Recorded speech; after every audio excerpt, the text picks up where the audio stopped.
কোথায় পালাবে মরণ থেকে, কোথায় ভাগবে মরণ থেকে। এরপর অংশে আল্লাহ নিজে ব্যাখ্যা দিয়া বলেন, ওয়ালাউ কুনতুম ফি বুরুজিম মুশাইয়াদা, যদিও তোমাকে লোহা নির্মিত দুর্গে রাখা হয়, এমন একটা রুম বানাইছি, ঘর বানাইছে, যে ঘরে লোহা দিয়া ঘর বানাইছে, যে ঘরে দরজাও নাই, জানালাও নাই, ছিদ্রও নাই, বাতাস ঢুকার কোনো ক্ষমতা নাই, এমন একটা রুমের ভিতরে আটকায়া রাখলেও সেখান থেকেও আজরাইল আনার ক্ষমতা আসেনি। আজরাইল আমি জানি যে কোনো সময়ে মালাকুল মউত সামনে আসতে পারে। এই জন্য আমি যখন ঘর থেকে বের হই, ওযু করে ঘর থেকে বের হই, এখন আমার গায়ে ওযু আছে। আজরাইল দেখছুনি আমার কান্দের মধ্যে এটা কি আছে? বলে গামছা, পুরান গামছা। এই গামছাটা হল আমার রাস্তার যায় নামাজ।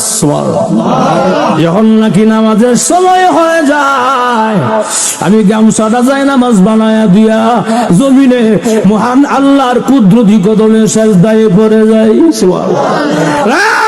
আজরাইল অসুবিধা নাই রে, আমি জানি যে কোনো সময় মরণ হবে আমার।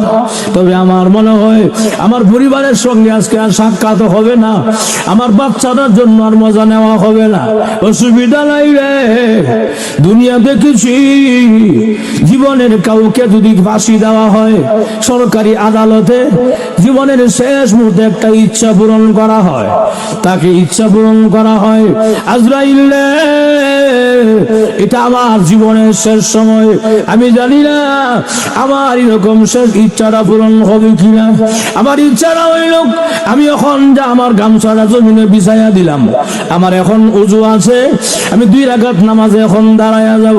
তবে আমার ইচ্ছা হইল প্রথম রাকাতে আমার গায়ে তুমি হাত দিও না, দ্বিতীয় রাকাতের প্রথম সেজদা আমার গায়ে তুমি হাত দিও না।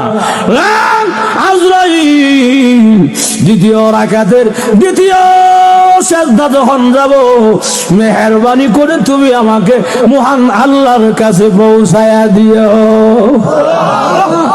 ভাইরা আমার, আমি যে কথাটা বুঝাইতে চাই, ঈমান আমলের দাম অনেক বেশি। ঈমান আমল যদি ভালো হয়, লোকটা যদিও কালো, আল্লাহর কাছে অনেক ভালো। আর ঠিক কিনা?